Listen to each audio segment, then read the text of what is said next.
আমার হাজব্যান্ড আর বাচ্চারা যদি আমার কাছে কিছু খাওয়ার জন্য আবদার করে আর আমি সেটা যদি রান্না করে দিতে না পারি তাহলে আমার কাছে একদমই ভালো লাগে না। তো হাজব্যান্ডের আবদার ছিল বাসায় ফ্রাইড রাইস ফ্রাইড চিকেন এগুলো করে তারপর খাওয়াতে হবে। তো বাসায় চিকেন তেমন ছিল না, একটা ব্রেস্ট পিস ছিল মুরগির।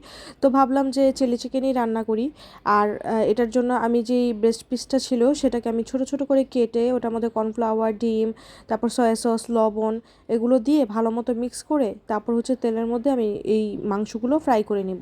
চিলি চিকেন রান্না করা একদম ইজি, আর চাইনিজ যে কোনো আইটেমই রান্না করা একদম সহজ। জাস্ট যদি আপনার আইটেমগুলো, সসগুলো আর প্রোডাক্টগুলো যদি অ্যাভেলেবেল থাকে তাহলে আপনি খুব অল্প সময় ঝটপট এটা রান্না করে নিতে পারবেন। এখন আমি যে চিলি চিকেনের সসটা আছে সেটা রেডি করে নিব। সসটা রেডি করার জন্য আমি প্রথমে কেচাপ, তারপর হচ্ছে এখানে sweet chilli sauce, soy sauce, চিনি, ভিনেগার এগুলো দিয়ে ভালো মতো মিক্স করে নিব। এই সসটা দিয়েই আমি চিলি চিকেন রান্না করব। সসটার মধ্যে আরেকটা জিনিস দিয়েছিলাম সেটা হচ্ছে এই গোলমরিচের গুঁড়ো, এই গুঁড়োটা দিয়েও তারপরে হচ্ছে আপনি ভালো মতো মিক্স করবেন। দেন হচ্ছে আমরা চলে যাব সোজা চিলি চিকেন রান্না করার জন্য। তো প্যানে আমি সামান্য অলিভ অয়েল তেল গরম করে নিয়েছি। আমরা যে কোনো রান্নায় অলিভ অয়েলে করে থাকি, কারণ আমাদের দুইজনের গ্যাস্ট্রিকের প্রবলেম, আমরা সয়াবিন তেলের খাবার একদমই খেতে পারি না। তো তেলের মধ্যে প্রথমে হচ্ছে রসুন কুচিগুলো একটু হালকা নরম করে ভেজে নেব, একদম কিন্তু ব্রাউন করা যাবে না। তারপর হচ্ছে আমি এখানে বড় করে পেঁয়াজ, তারপরে ক্যাপসিকাম, গাজর আর পেঁয়াজ পাতা এগুলো দিয়ে একটু ভালো মতো ভাজা ভাজা করে নিয়ে, বেশি ভাজা ভাজা করবো না, মাছ হালকা একটু নরম হবে ওরকম ভাজা ভাজা করে ওটার মধ্যে সসটা দিয়ে একটু নেড়ে ছেড়ে দেন হচ্ছে আমি যে ভেজে রাখা চিকেনগুলো দিয়ে একসাথে মেখে দেন হচ্ছে এভাবে নাড়াচাড়া করতে করতে একদম সসটা শুকিয়ে আসবে আর মাখো মাখো হয়ে আসবে। এভাবেই খুব সহজে চিলি চিকেন রান্না হয়ে গেল। এখন আমি ফ্রাইড রাইস রান্না করে নেব। এখানে আমি পোলার চাল এরকম সুন্দর করে সিদ্ধ করে ছাঁকনিতে আমি রেখে দিয়েছিলাম। তো ওটার মধ্যে আমি ডিমের কুসুম দিয়ে তারপর মিক্স করে রাখবো। আর ডিমের যে সাদা অংশটা ছিল সেটা আমি বাটিতে আলাদা করে রাখবো। এখানে আমি 3টা ডিম নিয়েছি, একটা ডিমের কুসুম ওই বাটিতে আছে আর 2টা ডিমের কুসুম আমি রাইসের সাথে মিক্স করে নিয়েছি।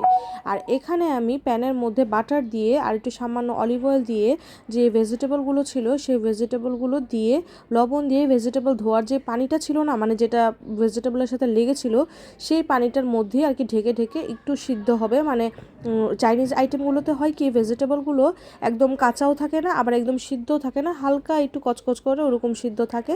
তো ওটা দিয়ে আমি ভাজা ভাজা করে নিয়ে দেন হচ্ছে আমি ডিম দিয়ে ডিমটাকে ভাঙা ভাঙা করে ভেজে তারপর ওটার মধ্যে সেই কুসুম দিয়ে মাখা যে রাইসটা ছিল সেটা দিয়ে টেস্টিং সল্ট, সয়া সস, লবণ এইসব দিয়ে ভালো মতো হাই হিটে রান্না করে নিব, মানে উল্টিয়ে পাল্টিয়ে মিক্স করব আর হচ্ছে ভেজে নিব।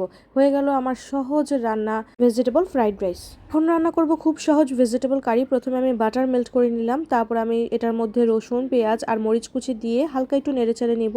ব্রাউন করব না, জাস্ট হালকা একটু নেড়ে চেড়ে নিয়ে তারপরে যে বড় বড় করে সবজি কেটে রেখেছিলাম সেটা দিয়ে উপরে লবণ, পানি, সয়া সস, টেস্টিং সল্ট এগুলো দিয়ে একটু মিক্স করে আর একটু গোলমরিচের গুঁড়াও দিব, দিয়ে হচ্ছে এগুলো মিক্স করব। মিক্স করে হচ্ছে সিদ্ধ করে নিব, ঢাকনা ছাড়া সিদ্ধ করে নিব।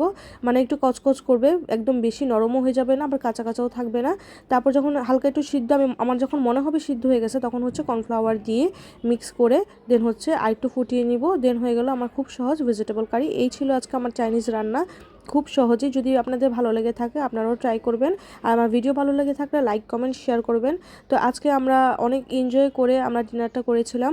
আমার বাচ্চারাও খুব মজা করে খেয়েছে, আমার হাজব্যান্ডও খুব পছন্দ করেছে আর প্রত্যেকটা রান্না একদম পারফেক্ট ছিল। আজকের ভিডিও এই পর্যন্তই। সবাই ভালো থাকবেন। আসসালামু আলাইকুম, বাই বাই।